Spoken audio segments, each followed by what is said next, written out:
किसान साथियों नमस्कार। Phosphorus cycle in the soil, ये mango science and research YouTube channel में आपका स्वागत है। फॉस्फोरस की साइकिल की हम बात कर रहे थे और उसका एक वीडियो हमें अपलोड कर चुके हैं और ये 5 वीडियो कम से कम उसके आएंगे, 4 से 5 वीडियो, क्योंकि एक ही वीडियो में समझाना पॉसिबल नहीं है। किसान के लिए सबसे कॉम्प्लिकेटेड साइकिल है, उसे समझना बहुत ज़रूरी है, हाईली रिएक्टिव है। तो हमने अगले वीडियो में देखा है कि टोटल फॉस्फोरस क्या होता है और अवेलेबल फॉस्फोरस क्या होता है, इंटेंसिटी फैक्टर किसे कहते हैं, क्वांटिटी फैक्टर किसे कहते हैं, और level P non level P क्या होता है, हमने अगले वीडियो में देखा था। आपने वो वाला वीडियो नहीं देखा तो उसे ज़रूर समझिएगा। और ये फॉस्फोरस साइकिल है, उससे आप सीक्वेंस में देखिएगा, क्योंकि डायरेक्टली आपको समझ में आना मुश्किल है और आपको समझना ज़्यादा इसमें पड़ेगा। आज हम देखेंगे कि फॉस्फोरस के अंदर कितने टाइप्स के वो फॉस्फोरस प्लांट को अवेलेबल होता है और कितनी टाइप से वो प्लांट की ओर से दूर चला जाता है, यानी अनअवेलेबल हो जाता है प्लांट के लिए, वो नहीं मिलता। तो फॉस्फोरस कौन कौन सी टाइप के वो प्लांट के सॉइल सॉल्यूशन में आता है और किस किस टाइप से वो सॉल्यूशन से बाहर चला जाता है। हमने एक कॉमन चीज़ बताई थी कि जो सॉइल सॉल्यूशन में आता है वही पौधा अपटेक करता है, उसे बाहर का कोई पौधा अपटेक नहीं कर पाता। तो उसकी साइकिल क्या होती है, नेक्स्ट वीडियो बनाएंगे हम ऑर्गेनिक फॉस्फोरस की। जो ऑर्गेनिक फार्मिंग कर रहे हैं वो मेरा नेक्स्ट वीडियो देखिएगा कि ऑर्गेनिक फॉस्फोरस क्या होता है और कैसे प्लांट को मिलता है, उसमें भी कौन कौन से टर्म होते हैं जिसको बहुत ज़्यादा समझना ज़रूरी है। तो आज की हम शुरुआत करते हैं कि फॉस्फोरस की अवेलेबिलिटी कैसे होती है। तो पहले तो वेदरिंग ऐसी चीज़ है, वो सालों से चली आती है। आपका जो सॉइल है वो फॉस्फेट कंटेनिंग सॉइल है, जिसमें आपका फॉस्फोरस पहले से टोटल फॉस्फोरस पड़ा हुआ है। तो वेदरिंग प्रोसेस से आपके सॉइल के अंदर फॉस्फोरस है, लेकिन वो बहुत लंबा प्रोसेस है, वो सालों सालों का प्रोसेस है, 20 साल 25 साल 30 साल 50 साल, वो सालों से चला आता है। उसी टाइप से वो फॉस्फोरस प्लांट को सॉइल में आता है। दूसरा चीज़ है आपका फर्टिलाइजर आपने सुना होगा P2O5 फॉर्म में, फॉस्फोरस पेंटाऑक्साइड। फॉस्फोरस के दो फॉर्म है, H2PO4 और HPO4। तो ये जो दो फॉर्म फॉस्फोरस के, उसी फॉर्म में पौधा अवेलेबल फॉस्फोरस को लेता है, जिसे हमने आगे भी देखा, पिछले वीडियो में भी देखा हुआ था। तो जो जितने भी फर्टिलाइज़र होते हैं, पहला सोर्स हो गया आपका वेदरिंग से आता है, दूसरा सोर्स हो गया आपका फर्टिलाइज़र के थ्रू आपका पौधे का सॉइल में फॉस्फोरस आता है, तीसरा होता है ऑर्गेनिक फॉस्फोरस। ऑर्गेनिक फॉस्फोरस की हम बात करें कि जितने भी प्लांट के रेसिड्यू हैं, कि जिसमें ये पत्ते में भी फॉस्फोरस है, लेकिन जब पत्ता नीचे गिरेगा माइक्रोब उसके ऊपर काम करेंगे, उसका कॉम्प्लेक्स जो बॉन्ड है उसको तोड़ेंगे और अवेलेबल आपको करवाएंगे। ये थोड़ी लंबा प्रोसेस है। तो ये जितने भी वीड्स हैं, जितने भी ऑर्गेनिक मैटर है, जितने भी आपका FIM आप खाद डाल रहे हो, उस सब के अंदर फॉस्फोरस है, लेकिन उसके ऊपर जब माइक्रोब्स काम करेंगे तब आपके प्लांट को ये सॉइल में आएगा। लेकिन ऑर्गेनिक जो भी मैटर है, कंटेन है, तो उसी तरीके भी फॉस्फोरस आपको प्लांट को अवेलेबल होता है। तो हमने 3 चीज़ देखा है कि भाई एक तो वेदरिंग से आता है, दूसरा फर्टिलाइज़र से आता है, तीसरा आप ऑर्गेनिक फॉस्फोरस ऑर्गेनिक मटेरियल से आता है, और चौथा आपके फॉस्फोरस पहले से ज़मीन में पड़ा हुआ है, वो फॉस्फोरस धीरे धीरे प्लांट को अवेलेबल होता है। ये चीज़ है आपके फॉस्फोरस से प्लांट को फॉस्फोरस अवेलेबल होता है। और उसके एक्सर विरुद्ध उसके ऑपोजिट डायरेक्शन में कौन कौन सी तरीके से फॉस्फोरस सॉइल सॉल्यूशन से दूर जा सकता है।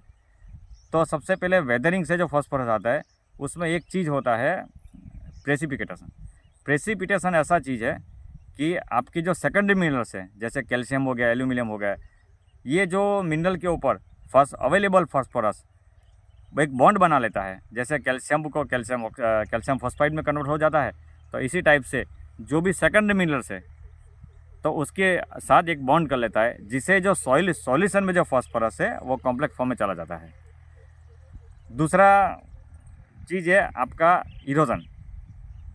पानी अगर ज़्यादा हो गया, आपने सपोज फॉस्फोरस डाला हुआ है और बारिश का पानी ज़्यादा चला गया, तो फॉस्फोरस आपकी सॉइल में से इरोजन होके आपके रूट जोन से बाहर निकल जाएगा, वो आपको पौधे को काम नहीं लगेगा। तो इरोजन, जिसके लॉसेस कहा जाता है। तीसरा चीज़ है आपका कि आपको फर्टिलाइज़र, जैसे आप फर्टिलाइज़र डाल रहे हो और आपका सॉइल का pH हायर है, सॉइल का अगर पीएच हाई है तो कैल्शियम के साथ रिएक्शन करेगा और बॉन्ड बना लेगा। अगर आपका पीएच लो है तो आयरन और एल्यूमिनियम के साथ रिएक्शन करेगा, उसके अंदर ये कॉम्प्लेक्स फॉर्म रेडी कर देगा। अगर आपकी सॉइल बहुत ज़्यादा क्ले है, जैसे काली मिट्टी एकदम, जैसे भरूच और दूसरे इलाकों में होती है, बहुत सारे इलाकों में होती है, तो काली मिट्टी के जो क्ले पार्टिकल के ऑक्साइड्स है उसके ऊपर भी वो एक इलेक्ट्रोस्टैटिक बॉन्ड से जुड़ जाता है, वो भी phosphorus, available phosphorus unavailable form में चला जाता है, लेकिन वो थोड़ा सा कम होता है, लेकिन चला जाता है। तो ये जो चीज़ है कि जो सॉइल का जो पीएच है, सॉइल का जो टेक्सचर है, तो उसके अकॉर्डिंगली फॉस्फोरस, अवेलेबल फॉस्फोरस आपका कॉम्प्लेक्स फॉर्म में चला जाता है। तो इसी टाइप से आपका फॉस्फोरस जो सॉल्यूशन में है वो भी रिमूव हो जाएगा। तीसरा चीज़ है आपका जो भी ऑर्गेनिक मैटर है, ऑर्गेनिक मैटर के अंदर कुछ कंपाउंड्स बनते हैं, जैसे CP रेशियो, उसमें दो चीज़ होती है, एक मिनरलाइजेशन और एक इमोबिलाइजेशन। वो हम अगली वीडियो में डिटेल में देखेंगे, लेकिन अभी अब ये थोड़े ये हम थोड़ी ओवरव्यू ले रहे हैं तो उसको भी समझ लेते हैं। जो मिनरलाइजेशन होता है, जैसे ये पत्ते में से फॉस्फोरस माइक्रोबियल एक्टिविटी द्वारा जो रिलीज होता है उससे मिनरलाइजेशन कहा जाता है।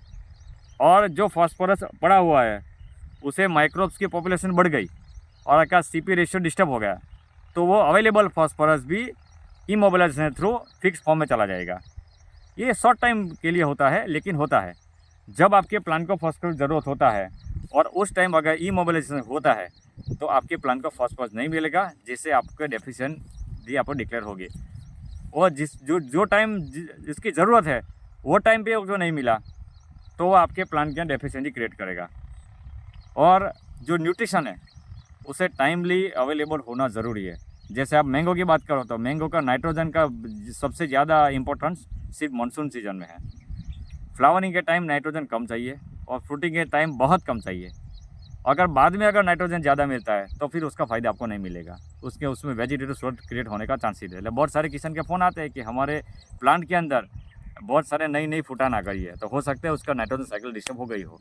तो जो न्यूट्रिशन टाइमली जो टाइम पे चाहिए उसी टाइम पे अगर मिलता है तो आपको उसका बेनिफिट मिलेगा। तो जो फॉस्फोरस है वो इमोबिलाइजेशन के थ्रू सॉइल में से चला जाता है।